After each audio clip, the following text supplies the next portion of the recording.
ये बहुत अच्छा उपन्यास है गोरी किरण प्यूरी। कि मैं एक कोई गांव में एक दो भाई रहते हैं, और बड़े भाई की शादी हो रखी है, मम्मी पापा उनके है नहीं। बड़ा भाई मेहनत मजदूरी करके घर चलाता है, और वो ये चाहता है कि छोटा भाई है वो नौकरी लग जाए। एक 3-4 साल गांव में अकाल पड़ते हैं, अकाल पड़ते हैं तो बड़े भाई पे कर्जा हो जाता है। तो बड़ा भाई एक दिन अपनी पत्नी को कहता है कि भाई मैं कमाने के लिए बाहर जा रहा हूँ, और जब तक मैं वापस नहीं आ जाऊं तब तक तुम छोटे भाई की पढ़ाई लिखाई का ध्यान रखना। मैं टाइम टू टाइम तुम्हें पैसे भेजता रहूंगा, ठीक है।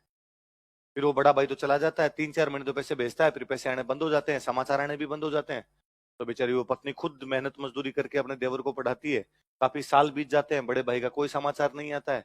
वो भाभी जो है वो उस अपने देवर को पढ़ा लिखा के सरकारी नौकरी लगा देती है। गांव वालों की पंचायत बैठती है, तय किया जाता है कि बड़ा भाई इतने सालों तक नहीं लौटा, इसका मतलब बड़ा भाई मर चुका है। तो अब पीहर वालों पर उस महिला पर पीहर वालों का अधिकार है। तो उस महिला को उसके पिताजी लेके चले जाते हैं। एक दिन वो महिला देखती है कि उसके पिताजी किसी एक सेठ से बातचीत कर रहे हैं कि तुम मुझे शराब के पैसे दे दो और मैं मेरी लड़की तुम्हें बेच दूंगा। तो उस बेचारे को बहुत बुरा लगता है, वो भाग जाती है अपने घर से, भाग के वापस अपने देवर के पास आती है। देवर को आ कहती है भाई मेरे पिताजी शराब के बदले में बेच रहे हैं मुझे। तो बोलता है, भाई मैं क्या कर सकता हूँ, तुम्हारे पर तुम्हारे पीहर वालों का अधिकार है, वो जैसा करेंगे वैसा होगा। अब तो उसने कहा भाई गांव का रीति रिवाज ये कहता है कि भाभी देवर से शादी कर सकती है यदि बड़े भाई की मृत्यु वगैरह हो जाए तो तुम मेरे से शादी कर लो। उसने कहा भाई है तो सही, नाता प्रथा होती है गाँव के अंदर, लेकिन मैंने आपको हमेशा माँ की नजर से देखा था, आपने मुझे पाल पोस के बड़ा किया, मैं शादी कैसे कर सकता हूँ। गांव वालों की पंचायत पुनः बैठती है, और गांव वाले कहते हैं कि भाई यदि ऐसी परिस्थिति आ गई कि इसको बिकना पड़ रहा है, इससे अच्छा तुम शादी कर लो।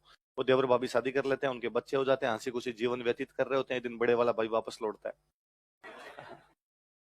और भयंकर पैसे वाला होके वापस आता है वो। अब वो आके उस अपनी पत्नी को कहता है कि भाई तुमको तो मैं कह के गया था वापस आऊंगा, तुम शादी कैसे कर सकती हो। गांव वालों की पंचायत वापस बैठते, गांव वाले कहते हैं भाई जब तुम्हारा समाचार ही नहीं आए इतने सालों तक तो हमने सोचा यार मर गया, या तो तुझे कोई समाचार भेजना था, पैसे भेजने थे, चिट्ठी पत्री भेज देता यार, तो हमें पता होता तू जीवित है तो हम तो ये नहीं करने देते। अब तो यार हमने करवाई है शादी। अब वो पत्नी अंदर बैठी बैठी सोचती है कि मेरा पति कौन है, वो जिसके साथ मैं पहली बार यहाँ शादी होके आई थी, वो जिसके साथ मैं अभी रह रही हूँ, तो हूँ गोरी किरण प्यूरी। नाम क्या उसका, हूँ गौरी किरण। बड़ा भाई बार बेटा बेटा सोचता है कि यार अब मैं इनकी जिंदगी में आगे भूचाल ही उत्पन्न कर रहा हूँ, यदि मैं नहीं आता तो ये मुझे मरा हुआ समझ चुके थे, अपना हंसी खुशी जीवन व्यतीत कर रहे थे, तो वो अपना सारा पैसे टक्के वहीं छोड़ के रात को वापस निकल जाता है वो। तो कहानी वैसे तो यहाँ दाइंड हो जाती है। पर कहानी जहाँ शुरू होती है ना, तो कहानी शुरू ये होती है कि हरिद्वार में एक पत्रकार है, वो कुछ बाबा जी पर रिसर्च कर रहा है। तो वो देखता है कि वहां एक कोई बाबा जी है, वो सुबह सुबह गंगा जी में ठंड के दिनों में खड़े होके और उल्टी दिशा में नंगे खड़े होके नहाते हैं उसमें। तो उसने एक दिन बाबा जी से पूछा कि बाबा जी नंग धड़ंग सुबह सुबह 4 बजे दिसंबर के महीने की ठंडी रात में गंगा जी में नहाते हो, इतना ठंडा पानी आता है, कभी अंदर रह जाओगे, मर जाओगे, हड्डियां जम जाएगी अंदर। तो बाबा जी ने उसको कहा कि मोह माया लोभ क्रोध इन सबसे मैं बहुत ऊपर उठा हुआ हूं, मुझे डर वर नहीं लगता किसी का। तो उस पत्रकार को बाबा जी बड़े अट्रैक्ट करते हैं, तो वो बाबा जी को फॉलो करता है। तो उसको बाबा जी एक दिन यही कहानी सुनाते हैं जो मैंने आपको सुनाई थी।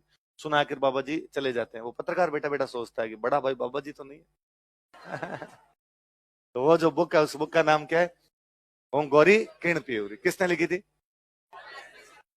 इन्होंने